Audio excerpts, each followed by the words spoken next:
Uslub dakwah bermaksud metodologi berdakwah dengan menggunakan pelbagai pendekatan dalam usaha menarik golongan yang diseru kepada Islam. Islam ialah agama yang sempurna sebagai suatu cara hidup yang selaras dengan fitrah manusia. Allah Subhanahu Wa Taala menurunkan agama Islam kepada Nabi Muhammad SAW untuk baginda menyampaikannya pula kepada seluruh umat manusia. Firman Allah Subhanahu Wa Taala yang bermaksud, serulah ke jalan Tuhanmu, yakni wahai Muhammad, dengan al-hikmah, kebijaksanaan dan nasihat pengajaran yang baik, dan berbahaslah dengan mereka yang engkau serukan itu dengan cara yang lebih baik. Sesungguhnya Tuhanmu dialah jua yang lebih mengetahui akan orang yang sesat dari jalannya, dan dialah jua yang lebih mengetahui akan orang-orang yang mendapat hidayah petunjuk. Daripada surah An-Nahl ayat yang ke-125.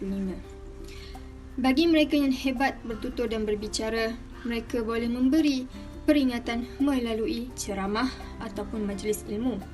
Nasihat yang dapat diberikan secara individu maupun berkumpulan bagi menimbulkan kesedaran dan keinsafan di dalam hati anak Adam agar kembali kepada Islam.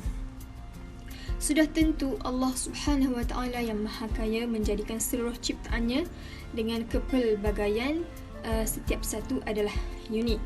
Ada yang dikurniakan kemahiran dalam penulisan.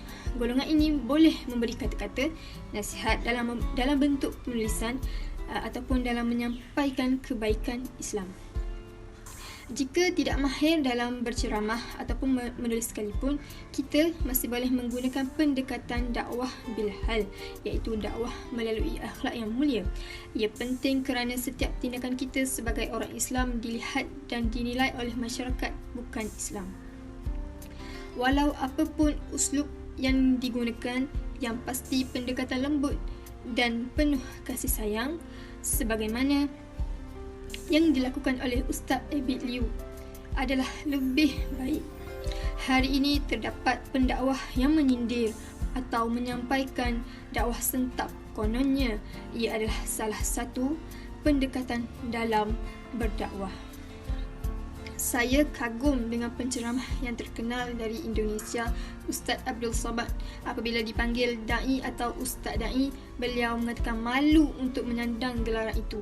Menurut beliau, da'i ini ialah mereka yang membawa manusia dari jalan syaitan menuju ke jalan Allah, dan dari jalan kemungkaran kepada masjid. Abdul Samad berkata, seorang da'i ini bukanlah individu yang mahu dikenali di muka bumi ini, tetapi ikhlas melaksanakan tuntutan dan kewajipan kepada Allah Subhanahu Wa Taala. Kata Abdul Samad lagi, ada sebilangan pendakwah yang masyhur semasa hayatnya di muka bumi ini. Malangnya malaikat ni tidak pernah mengenal dirinya, malah tidak pernah dicatat pun oleh malaikat akan amalannya. Jelasnya semua itu terjadi kerana terdetik perasaan riak dan takabur dalam diri si pelaku semasa melaksanakan amalan baik dan mengharapkan pembalasan. Tetapi ada juga sebilangan insan di dunia ini yang bukan siapa-siapa, malah ada yang diremehkan oleh masyarakat serta diperlekehkan. Namun setiap hari malaikat membawa catatan amalnya itu kepada Allah Subhanahu Wa Taala. Mereka ni pendakwah senyap yang sentiasa melakukan dakwah tanpa mengharapkan balasan maupun pujian manusia. Mereka ni hanya mengharapkan redha Allah Subhanahu Wa Taala. Pendakwah seharusnya menggunakan kata-kata yang baik, yang berakhlak mulia, merendah diri, tenang dan penuh kasih sayang. Pendakwah ni tidak seharusnya meninggikan suara atau marah maupun menghina.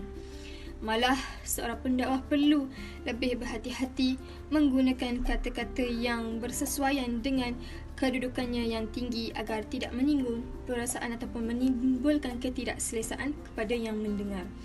Kesimpulannya, dakwah yang bijaksana ini ialah pendekatan dakwah yang holistik, mampu menarik perhatian dan menyampaikan mesej kepada golongan sasaran dengan berkesan. Moga kita semua dapat menggunakan apa jua yang Allah kurniakan untuk melaksanakan dakwah dengan bijaksana. Sekian sahaja daripada saya. Wabillahi taufiq wal hidayah. Assalamualaikum warahmatullahi wabarakatuh.